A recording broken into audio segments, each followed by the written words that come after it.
आप वहाँ prime minister बन सकते थे, लेकिन आप सारा कुछ छोड़ छाड़ के पाकिस्तान की मोहब्बत में पाकिस्तान लौट आए, क्या वजह थी? देखें, मैं आपको ईमानदारी से कहता हूँ कि मुझे ना प्रोटोकॉल का शौक़ है, ना मुझे किसी मतलब बड़े ओहदे का शौक़ है। जी। मैं सिर्फ एक बात पे बिलीव करता हूँ कि मेंबर ऑफ पार्लियामेंट था वहाँ पर, मैंने वहाँ पर अफ़गानिस्तान की जंग हुई, अपनी पार्टी के ख़िलाफ़ वोट दिया, जी। उस जंग के ख़िलाफ़ पार्लियामेंट में बोला। सही। फिर उसके बाद इराक़ वार हुई, जी।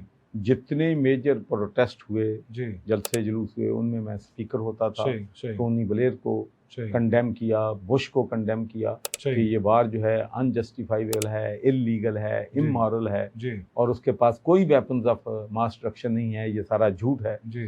तो ये सारा काम हम वहाँ पर माशाल्लाह बहादुरी के साथ हम करते थे, लेकिन उसकी वजह ये थी कि हमने कभी ये नहीं सोचा कि कल कोई मेंबर ऑफ पार्लियामेंट नहीं रहेंगे तो दुनिया से फारिग हो जाएंगे, नहीं।